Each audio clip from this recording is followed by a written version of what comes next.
மூத்த பத்திரிகையாளர் திரு ரமேஷ் தொலைபேசி வாயிலாக இணைகிறார். வணக்கம் திரு ரமேஷ். தற்போது தமிழகத்தைச் சேர்ந்த சிபி ராதாகிருஷ்ணன் குடியரசு துணைத் தலைவர் வேட்பாளராக என்டிஏ கூட்டணி சார்பாக அறிவிக்கப்பட்டிருக்கிறார். இதை நீங்க எப்படி பார்க்குறீங்க ஒரு மூத்த பத்திரிகையாளரா? இது தமிழ்நாட்டுக்கு கிடைத்திருக்கக்கூடிய மிகப்பெரிய அங்கீகாரம் என்று பார்க்கிறேன்.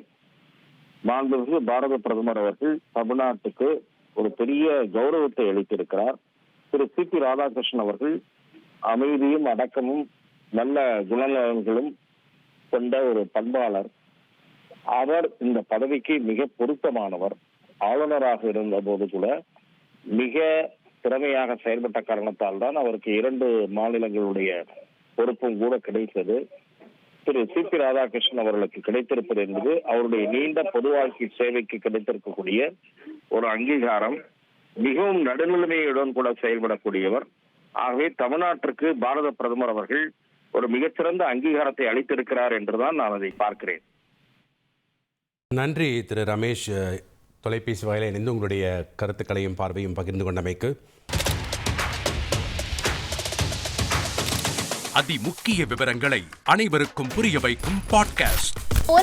தவிர்க்க முடியாத முதல் மக்கள் வளைகுடா நாடுகள் பிரான்சிஸுக்கு பிரியா சம்பவங்களை தேடி களத்திற்கே உங்களை அழைத்து செல்லும் ஸ்பாட்லைட்.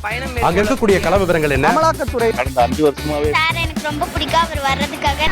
எங்களுடைய நியாயமான கோரிக்கை even at the cost of stopping பார்வையாளர்களையும் செய்திக்குள் பங்கெடுக்க செய்யும் மக்கள் குரல். 50 ரூபாய் எங்களுக்கு தண்ணிக்கு ஒரு தீர்வே இல்லைங்க. 10 வருஷமா எங்களுக்கு சரியான ஒரு விடிவு கிடைக்கவில்லை. 60,000 ஏக்கருக்கு தான் கேட்கிறோம், பிச்சை கேட்கறாங்க.